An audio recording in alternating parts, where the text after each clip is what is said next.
तो देखिए इसमें क्या लिखा हुआ है, अंक कौन सा है 6, 6 टू द पावर कितना है n।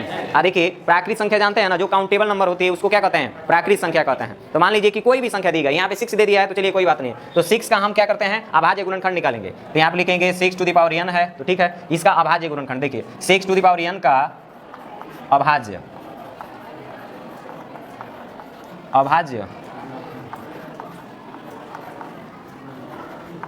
अभाज्य गुणनखंड, अभाज्य गुणनखंड निकालेंगे तो कितना होगा बताइए, तो कितना होगा अभाज्य गुणनखंड, यही ना होगा, ब्रैकेट में लिख दीजिए 2 गुणे 3, इसकी घात n है ना, n था तो n, देखिए यही ना होगा।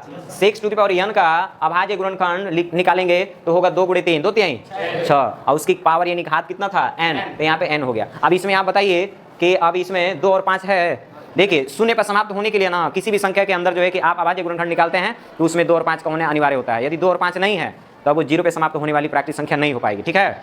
तो चलिए हम लिख दे रहे हैं यहाँ पे, इसको याद रखिएगा आप लोग, यानी कि शून्य पर, देखिए शून्य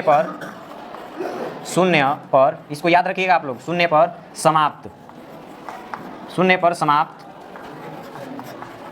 होने वाली, शून्य पर समाप्त होने वाली अभाज्य गुणनखंड,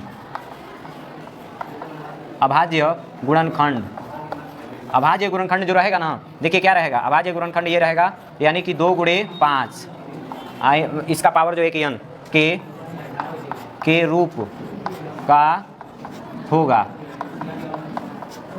समझ गए। देखिए बात मत कीजिए, यहाँ पे ध्यान दीजिए क्या लिखे हैं, यदि शून्य पर यदि समाप्त होने वाली मतलब चाहिए तो देखिए शून्य पर समाप्त होने वाली अभाज्य गुणनखंड कैसा होना चाहिए, 2 गुणे 5 की घात n के रूप का होना चाहिए, यानी 2 और 5 उसमें शामिल होना चाहिए, ठीक है। उसमें जब ये 2 और 5 जो इन्वॉल्व होगा तभी जाकर के आप उसको कह सकते हैं कि शून्य पर समाप्त होगा, यदि नहीं है तो आप कह सकते हैं कि शून्य पर समाप्त नहीं होगा। तो बताइए हम यहाँ पे जो 6 का अभाज्य गुणनखंड निकाले हैं तो इसमें कहीं 5 दिखा नहीं दिखा, तो आप लिख दीजिए कि अतः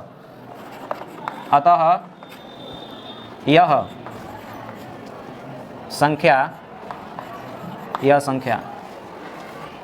शून्य पर समाप्त नहीं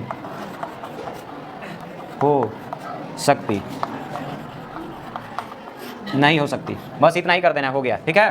तो इतना आप लोगों को यहाँ तक कर लेना है, इसका इस तरीके से आंसर मतलब लिख देना है वहाँ पे। तो देखिए इतना कार्य करना है, बस इतना है। कोई भी सवाल इस प्रकार से यदि पूछा जाता है, ठीक है, तो आप इसी तरह करेंगे। जब आपको उसमें अभाज्य गुणनखंड जब निकालेंगे या जब आपको उसमें 2 और 5 जब मिल जाएगा तो आप कह दीजिएगा कि क्या है शून्य पर समाप्त होगा। यदि वैसा नहीं मिलेगा तो क्या कहेंगे, यह संख्या शून्य पर समाप्त नहीं हो सकती, ठीक है, मतलब ये वाली संख्या समझ में आया, ये जो 6 है ये शून्य पर समाप्त नहीं हो सकती, क्योंकि इसका फैक्टर करने पर 2 गुणे 3 ही प्राप्त हो रहा है, जबकि क्या आना चाहिए 2 गुणे 5। आ गया समझ में? तो इसको अच्छे तरीके से नोट भी कर लेंगे और समझ लेंगे, ठीक है।